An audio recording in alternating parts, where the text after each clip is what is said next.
입니다. 양지수 모두 하락하고 있죠. 오늘도 1% 내외 낙폭을 키워나가고 있습니다.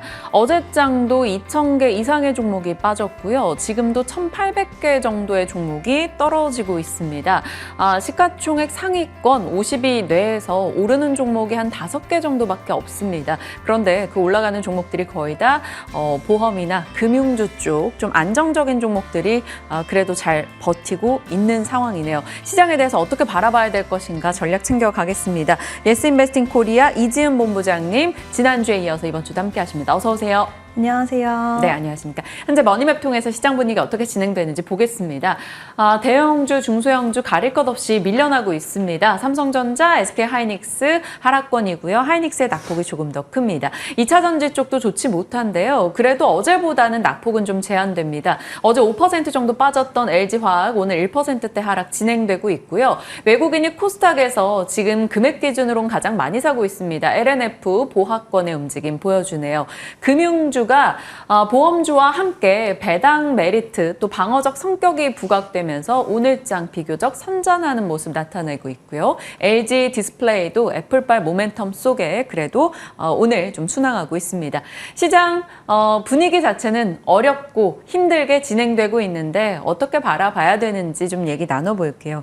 2,500, 2,600 이렇게 마디를 뚫고 올라가는 건 참 힘든데 뚫고 내려오는 건 어쩜 이렇게 순식간일까요? 네, 맞아요. 시장 어떻게 보시는지 궁금합니다. 일단은 당분간은 시장이 저는 일단은 지금 이번에 이슈는 단기적으로 좀 마무리될 거라고 생각은 하지만요. 일단 올해까지는 여러분들이 좀 기억을 하셔야 되는 게 시장이 그렇게 녹록치는 않을 것 같아요. 이러한 비슷한 반복적인 분위기들이 앞으로도 좀 남아있다라고 생각을 하기 때문에 지금 시장에서는 그 어느 때보다 종목을 잘 선별해야 된다는 그런 부분들이 좀 더 저는 중요하다라고 생각을 하고 있습니다. 일단은 미증시 같은 경우에는 국채금리가 상승을 하고 또 정부의 셧다운 우려까지 나오면서 굉장히 예상보다도 큰 폭의 하락으로 마감을 했는데요. 일단 투자 심리가 전 세계적으로 지금 너무 악화가 많이 되어 있다는 생각을 지울 수는 없을 것 같아요. 거기다 또 연준이 이번에도 굉장히 매파적이었다라는 평가가 대부분 나오면서 앞으로의 이런 시장의 전망에 대해서도 좀 더 발목을 잡는 모습이 있었고, 일단 증시는 표면적으로 금리 전망 변화에 대해서 좀 하락이 나왔는데 내년에 4회 인하에서 2회 인하로 바뀌면서 지금 점도표대로라면 내년에도 5%대 금리가 되기 때문에 그 부분들이 계속해서 걱정스러운 공포스러운 심리로 좀 작용이 되지 않았나 생각이 듭니다. 여기에 최근에는 좀 우리가 사라졌던 단어였죠. 경착륙 우려도 또 더해지면서 더욱더 시장에 하방 압력을 가했다라고 할 수가 있을 것 같은데요. 일단은 지금 시장을 그냥 그대로 보면 외국인의 선물 매도도 너무 많이 나오고 있고 채권 금리도 오르고 또 환율까지도 계속해서 올라가는 이런 흐름이 나오고 있기 때문에 결코 좋지만은 않지만 우리가 항상 부정적인 쪽에만 또 포커스를 맞추면 주식 투자를 할 수가 없어지고 결국에는 시장을 떠나야 되나라는 생각이 드실 텐데요. 지금 올해까지 시장이 살짝 힘들다고 하더라도 결과적으로 뭐 내년 앞으로 좋아지는 시장은 분명히 다가올 수 있기 때문에 그때까지 어떻게 우리가 슬기롭게 잘 버티고 대처하느냐가 중요하다라고 생각을 합니다. 또 긍정적인 부분도 있어요. 근원 PC에 대한 부분이라던가 그리고 유가가 올라가는데도 불구하고 이게 반영이 되지 않는다는 점, 또 스위스와 지금 BOE 같은 경우에는 금리를 동결을 결정을 하면서 사실상 약간은 마무리 수순에 들어가지 않았나라는 생각이 들기 때문에 아직까지 확인해야 될 부분들은 있겠죠. 외국인의 선물 포지션이 바뀐다던가 그리고 대형주의 수급이 좀 더 강하게 유입이 된다던가 이런 수급적인 측면들을 좀 더 확인을 해봐야겠지만 일단 큰 그림으로 봤을 때 이번 연도 남은 기간 동안 어렵진 않더라도 그 속에서 중간중간 반등은 분명히 있을 거예요. 그 기회를 잘 포착하는 게 중요할 것이고 또 그 안에서 어떤 종목을 선별하는지가 굉장히 중요한 남은 한 해가 되지 않을까라고 생각을 하는데 일단 좀 정리해서 마지막으로 말씀을 드리면 이 FOMC에 대한 그 소화는 단기적으로 저는 다음 주 초반 정도면 좀 마무리될 수 있다라고 생각을 하거든요. 그래서 그때까지 또 대신에 이제 우리는 추석 연휴가 있기 때문에 그 부분이 살짝 걱정은 되지만 결과적으로 추석 연휴를 끝내고 돌아왔을 때는 수급적으로도 좀 휴식을 취했기 때문에 다시 한번 좀 좋아지는 완화가 되는 이런 모습 보여지지 않을까 예상을 하고 있습니다. 네. 명절 이후에는 그래도 좀 회복을 기대해 보겠다 이렇게 정리가 될 수 있을 것 같아요. 자, 그럼 섹터로 질문을 하나 더 드려볼게요. 통신 장비가 시장이 불안하다 보니까 이제 이익이 좀 있는 부분에서는 매도하는 움직임이 요즘에 많이 나와요. 그래서 네. 소외주에서 또 대안을 찾고 있죠. 그 중에 하나가 통신 장비인데 주간으로 한 이틀 오르고 또 하루 내리고 오늘은 또 한 증권사 좀 강력한 보고서 영향일까요? 또 올라갔는데 그래서 변동은 조금씩 나옵니다. 오랜 소외주로서 통신 장비의 이런 시세 좀 더 이어질 수 있다 보십니까? 저는 솔직히 일단은 업황으로 봤을 때는 좋은 부분들이 많이 발생을 했다고 생각하지만 일단 너무나 말씀하신 대로 약간의 소외 느낌 그리고 바닥권에서 올라오고 있기 때문에 이러한 부분들이 좀 더 강력한 힘이 필요하지 않을까라는 생각은 하고 있거든요. 네. 근데 일단 모멘텀적으로 봤을 때는 6G, 이제 레디, 조기 투자에 대한 기대감이 충분히 살아있는 상황이고 거기에 미국 정부가 2030년까지 초고속 인터넷 설치에 53조 원을 투입하겠다라는 소식도 있었습니다. 보통 어떤 섹터가 강하게 올라가려면 일단 해외 쪽에서의 훈풍이 또 강력하게 불어오는 게 우리나라에서 도미노식으로 또 영향을 주는 경우가 많았는데 이러한 부분이 발생했다라는 것은 좀 긍정적으로 평가를 할 수는 있을 것 같고요. 잘 생각해보면 결국에 미국의 수출길이 열렸던 업종들이 시장의 강세를 가져갔거든요. 뭐 2차 전지라든지 전력 기계 쪽이라든지 이런 쪽을 생각했을 때 지금 일단은 5G 관련돼서도 수출길이 열렸다라고 평가할 수 있는 부분들이 나오고 있기 때문에 일단 저는 장기적인, 중장기적인 모멘텀은 분명히 발생을 했다라고 보이는데 아직까지는 지금 당하신 분들도 너무 많고 수급적으로 좀 탄탄하게 지금 쌓여서 우상향을 하겠다라는 느낌은 전반적으로 아직은 좀 약하다라고 보이기 때문에 그러한 부분을 염두하셔서 내가 진짜 수출길에 대한 부분이라든지 아니면 6G에 대한 이런 조기 투자에 대한 기대감 그리고 정말 현실화되는 부분에 대해서 모멘텀을 갖고 투자를 한다라고 생각을 하셨을 경우에 중장기적인 투자는 유효하지만 아직까지 실적이 좀 뒷받침되는 기업들이 많이 없기 때문에 지금은 살짝 단기적으로 보시는 분들한테는 이른감이 있을 수 있다라고 말씀드릴 수 있을 것 같습니다. 네. 섹터의 변화는 긍정적이나 기대 수익률을 높여가면서 대응하기엔 좀 어렵다라는 판단 내려주셨어요. 좀 지켜봐야 되는 sektor입니다. 이렇게 두 번째 질문까지 해결했고요. 이제 마지막 질문으로 IPO 쪽이 이번 주에 좀 이슈가 됐습니다. 공모청약이 주초에 밀리의 서재가 있었고 어제부터 이제 또 두산 로보틱스. 근데 이쪽으로 자금을 이제 마련하기 위해서 이제 매도가 나와서 수급적인 변동이 좀 있다 이런 얘기도 있잖아요. 어제 두산 쪽으로만 3조 넘는 돈이 맞아요. 이제 들어갔다라고 하니까요. 이 부분까지 포함해서 이들 종목에 대한 대응 전략 간략해 주실까요? 네, 일단은 공모주 슈퍼 위크라고 불릴 정도로 정말 역대급 대어들이 많이 포진이 되어 있는 그런 한 주였는데요.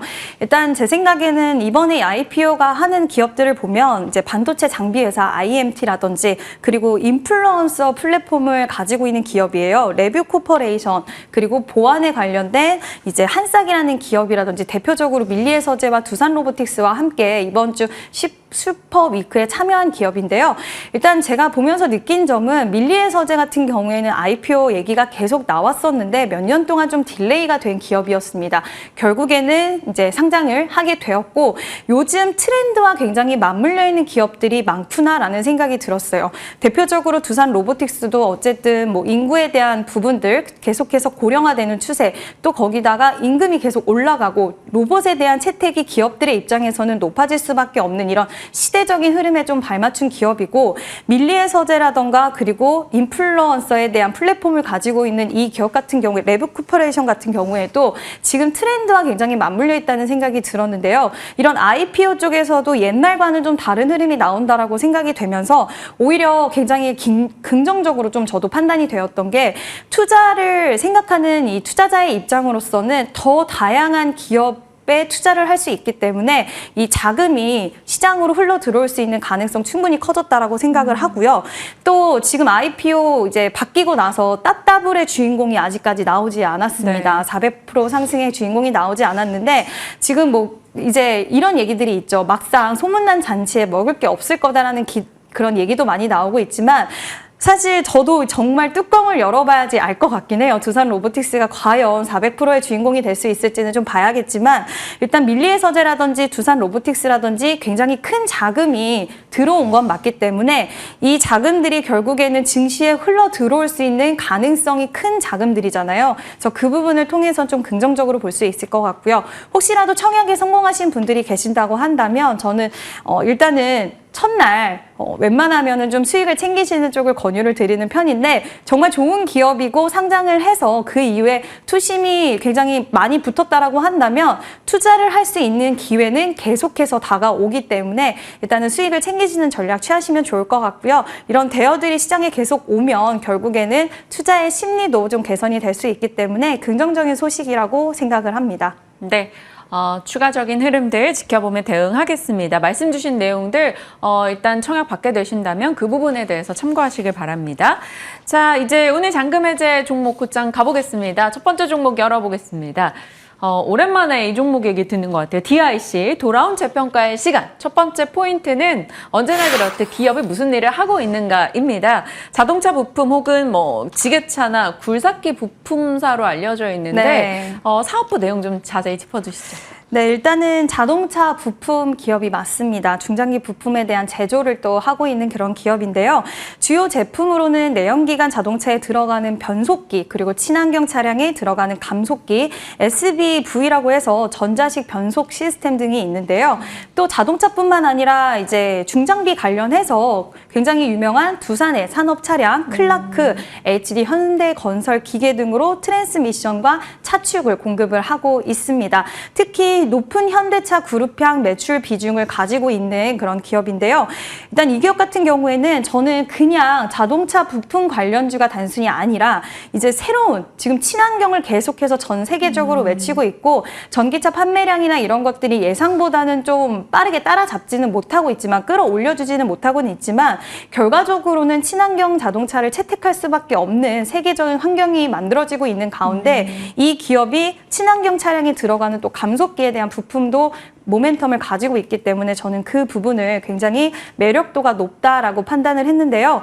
최근 시장이 어려운데도 불구하고 또 추세적으로 계속해서 자리를 잘 지켜나가고 있는 것도 이 기업이 갖고 있는 이런 제조 능력이라든지 이런 것들이 성장성과 그리고 안전성을 가지고 있기 때문에 가능하지 않나라고 생각을 해서 또 이 기업을 가지고 왔습니다. 네, 처음에는 사실 농기계 부품을 주로 만드는 업체였는데 점점 그 영역이 확장되기 시작하면서 최근에는 이제 친환경 관련해서도 충분히 모멘텀을 받을 수 있다라고 얘기 주셨어요.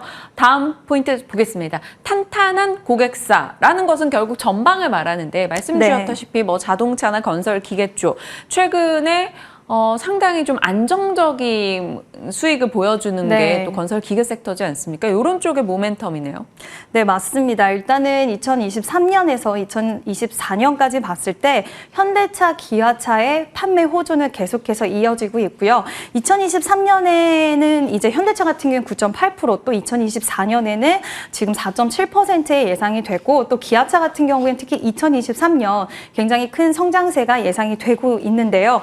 일단 자동차 부품의 이제 매출 업무는 수요자죠. 수요자인 완성차 업체인 현대, 기아차, 뭐 한국의 GM 이런 기업들의 또 부품을 담당을 하고 있고 또 대형 자동차 부품 업체인 현대 트랜시스와 위아를 또 고객사로 품고 있는 그런 기업입니다. 일단은 이렇게 탄탄한 기업사를 고객사로 확보를 하고 있다는 것은 판로가 저는 비교적 안정적으로 구축이 되어 있다라고 생각이 되고요. 매출 대금의 회수가 원활하게 돌아갈 수 있기 때문에 이 부분도 어떤 분들은 너무 그룹형 매출이 강하면 그 색이 좀 한쪽으로만 기울어져 있어서 그룹형 매출에 문제가 발생했을 때 좀 안 좋은 영향력을 미칠 수 있지 않냐라는 그런 의문을 제기하시는 분들도 계실 수 있겠지만 제 생각에는 어쨌든 현대 기아차가 지금 세계 시장에서 앞으로 더욱더 영역을 확대해 나갈 거라고 생각을 하기 때문에 비교적 좀 안정적으로 오히려 좀 구축을 하고 있다라고 생각을 하고요. 건설기계 기업들 또한 지금 전년 대비 올해 더욱더 성장이 기대되고 있습니다. 전반적으로 전 세계 경기는 좋지는 않지만 이쪽은 좀 다르게 크게 보고 있는데요. 일단 2021년부터 꾸준한 성장세를 이미 보여주고 있고 또 지금 2023년에도 계속해서 이쪽 관련된 기업들의 매출은 호조세를 보이기 있기 때문에 같이 좀 좋은 실적이 나올 수 있다라고 생각이 되고 또 국내 지게차 생산 업체는요. 두산 산업차량, 그러니까 두산 인프라코어 그리고 현대중공업, 클라크 이렇게 세 개의 기업이 95%를 차지하고 있거든요. 근데 이 95%의 점유율에 이 기업이 지금 드라이브 엑슬이랑 트랜스 엑슬을 독점적으로 또 공급을 하고 있습니다. 어느 쪽이든 독점으로 가지고 있다라는 것은 굉장히 저는 좋은 거라고 생각을 하는데 또 독점 공급 95%의 점유율을 갖고 있는 기업들의 공급 이슈 또한 있기 때문에 앞으로 이런 주 매출처들의 판매 호조가 이 기업의 실적을 탄탄하게 뒷받침해서 가져갈 수 있다라는 부분도 굉장히 좋게 평가를 하고 있습니다. 네, 두 번째 포인트까지 잡아봤습니다. 세 번째 포인트, 성장 모멘텀은 무엇인가 들여다보겠습니다. 자동차 부품사이기도 하지만 말씀 주셨다시피 감속기 부분에서는 또 협동 로봇 관련주로도 엮이더라고요. 네. 여러 가지 좀 관심 받을 분야들이 좀 많이 자리한 것 같아요. 네, 일단은 방금 말씀하신 그 부분도 저는 감속기가 특히 뭐 로봇이라든지 이런 장비를 만드는 데 있어서 굉장히 중요하다라고 생각을 하거든요. 어떻게 보면 관절이라고 평가를 할 수 있기 때문에 필수적인 부분인데 또 다른 성장 모멘텀 제가 굉장히 좋게 보는 부분은 지금 미국의 현지 법인을 가지고 있는데요. 우리가 인플레이션 감축법 IRA가 되게 화두가 됐었고 실제로 그와 관련해서 뭐 수혜주들이 또 시장에서 굉장히 많이 나왔었는데 지금 미국의 켄터키주의 산업단지 내 5만 평을 무상으로 취득을 해서요. 2021년에는 8,000평 규모의 공장 건물을 완공을 했고 현재 설비 투자를 진행을 하고 있습니다. 지금 IRA로 인한 현대차 그룹의 친환경차 부품 제조에 대응하기 위한 움직임으로 보이는데요. 최근에 또 현대차에서 이런 소식이 나왔습니다. 지금 미국의 전기차 공장 완공을 내년으로 앞당기겠다. IRA 혜택을 받기 위해서. 자, 그럼 그 수혜를 이 DIC도 같이 가져갈 수 있기 때문에 그 부분도 앞으로의 성장 모멘텀이라고 볼 수가 있을 것 같고요. 지금 2024년부터는 또 기존의 주력 제품의 생산을 본격화할 예정이고요. 그때부터 또 추가적인 실적으로 반영이 되겠죠. 그리고 향후에 매출 품목, EV 구동 모터라든지 이런 부분들도 확대를 시킬 예정이고 그렇게 된다라고 한다면 이제는 미국의 공장을 갖고 있기 때문에 현대 기아차뿐만 아니라 글로벌 완성차 업체까지도 진출할 수 있는 기회를 잡게 될 수 있기 때문에 이 부분이 굉장히 큰 모멘텀이라고 볼 수가 있고요. 지금 미국에서 현재 파업을 했잖아요. 미국 지금 회사들이 자동차 회사들이 지금 파업을 했는데 지금 전기차 업체보다는 오히려 자동차 업체들, 우리나라 기업들이라든지 일본 기업들이 수혜를 받을 수 있다는 그런 부분들도 나오고 있기 때문에 역시 같이 묶어서 수혜를 받을 수 있는 가능성 충분히 있는 기업이다라고 말씀드릴 수 있을 것 같아요. 6,300원에 오늘 거래됩니다. 1% 미만의 하락권인데 가격 전략은 어떻게 세우시는지? 네, 일단은 DIC 같은 경우에는 제가 지금 6,300원 지금 에서 매수가, 지금 가격 부근도 그렇게 부담스럽지 않은 부근이라고 생각을 하거든요. 최근 시장이 많이 밀렸는데도 불구하고 이 자리를 지켜줬다는 것은 저는 분명히 지금 가격도 메리트가 있다라고 생각을 하고요. 목표가는 좀 보수적으로 목표가와 손절가를 대응을 드릴 예정인데 목표가는 7,000원 제시해 드리고요. 손절가는 5,850원 제시해 드리도록 하겠습니다. 네. DIC 살펴봤습니다. 다음 종목으로 곧장 이어가도록 할게요. 많은 분들이 궁금해 하실 종목이에요. 롯데관광개발. 다시 카지노에 빠진 6커 포인트 잡아가겠습니다. 흑자 전환. 사실 중국의 단체 관광 허용 이슈로 인해서 가장 빨리 먼저 치고 나간 건 롯데관광개발이었습니다. 네. 그런데 또 조정도 좀 생각보다 가파르게 맞아요. 나오고 있어서 이 포인트들 한번 잡아주세요. 실적 기대해도 됩니까? 저는 충분히 실적에 대한 기대는 좀 할 수 있다라고 생각을 합니다. 왜냐하면은 특히 이제 이 기업 같은 경우엔 지금 제주도에 카지노가 있는데 너무 좋아하잖아요. 유커분들이 또 제주도 좋아하고 저도 되게 관광하면은 딱 우리나라에서 대표적으로 제주도가 떠오르는데요. 일단 중국인 한국 단체 관광이 6년 만에 재개가 됐습니다. 지금 전자발급, 비자 발급에 대한 수수료까지 면제를 해주면서 우리나라에서도 굉장히 적극적인 행보를 보이거든요. 내수 시장이 얼어붙었기 때문에 지금 유커 쪽에서 정답을 찾으려는 이런 적극적인 정부의 행보 또한 우리 관련된 종목들을 좀 탄력을 가져갈 수 있게 도움을 준다라고 생각을 하는데, 자, 지금 원래 같은 경우엔 카지노는 VIP 고객들이 많이 있어야지 또 유지가 되고 그만큼 실적이 레벨업이 되는 경향이 있는데, 대거 중국인 단체 관광이 허용이 되면서 지금 중국인의 매스 방문객 중심의 가파른 회복이 좀 가능할 거라고 생각이 되고요.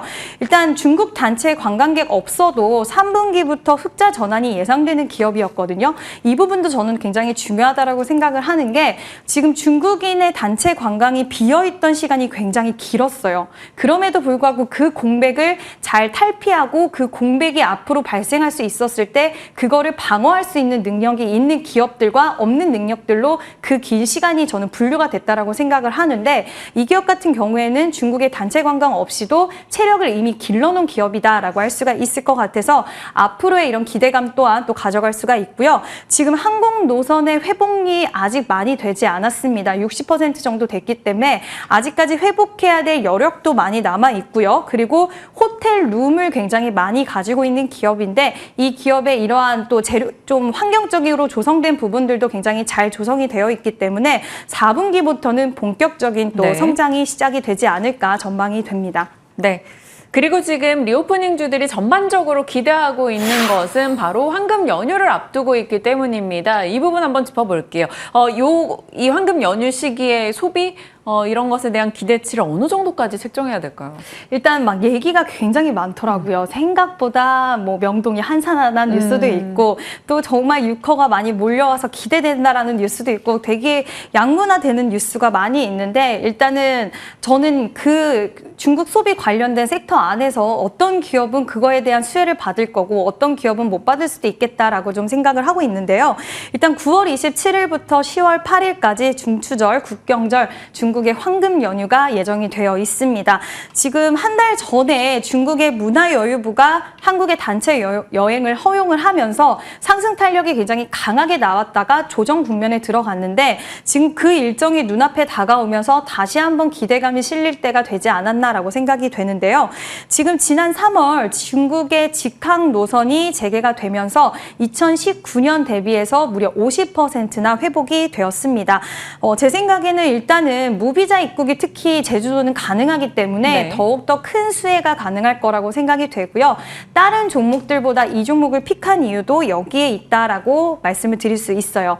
또 9월 13일에 우리나라에서는 지금 중국에 가서 현지에 가서 K관광 로드쇼를 또 개최를 하고, 중국인들을 이 연휴, 황금 연휴 기간에 우리나라로 유입시키기 위한 굉장히 강력한 이런 또 무기까지 한 만큼 아마 오늘도 제가 뉴스를 오전에 봤는데 유커들이 굉장히 많이 몰려온다는 또 뉴스가 나왔더라고요. 그래서 이러한 기대감 충분히 가져갈 수가 있을 것 같고요.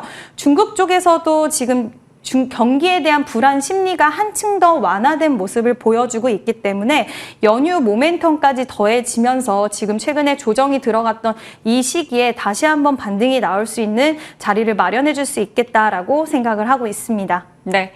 다음 포인트는 카지노입니다. 보통 카지노 하면 이제 VIP의 드랍액이 중요하잖아요. 네. 그 부분과 함께 가격 전략까지 짧게 얘기해 주세요.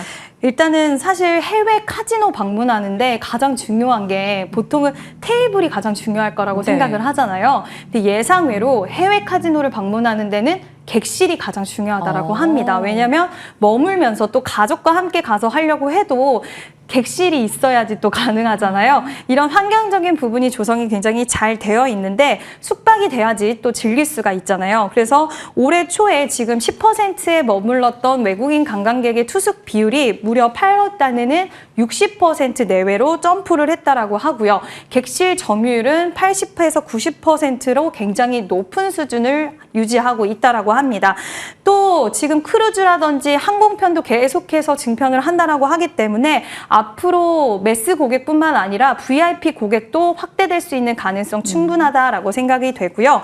카지노 드랍액이 중요하다라고 말씀을 하셨는데 역시나 드랍액도 계속해서 증가를 하고 있는 추세입니다. 작년 4분기에는 2천억대에서 머물렀는데 올해 3분기에는 5천억 원 내외로 성장이 전망이 되고요. 또 욕심을 부리고 또 이 정도의 추세가 지속 유지가 된다라고 한다면 중국 노선이 만약에 정상화가 된다라고 했을 때는 분기별로 7에서 8천억 원 정도도 욕심을 부릴 수 있을 정도로 굉장히 점프된 그런 모습을 보여줄 수 있다라고 보입니다. 자, 그럼 가격 전략도 한번 네. 좀 제시를 해드릴까요? 일단 가격 전략은 지금 14,500원 부근으로 제가 좀 제시를 해드릴 수 있을 것 같고요. 지금 구간에서도 부담스럽지 않다. 14,000원 이하로 보시면 좋을 것 같고요. 목표가는 16,100원 제시를 해드리고 손절가는 13,500원 제시해드리도록 하겠습니다. 목표 라인 16,100원으로 좀 디테일하게 잡아주셨습니다. 기억해 보시면서 오늘의 두 종목 내용 복귀해 보시길 바랍니다. 자, 오늘 예스인베스팅 코리아 이지은 본부장님과 이야기 나눠봤습니다. 고맙습니다. 감사합니다.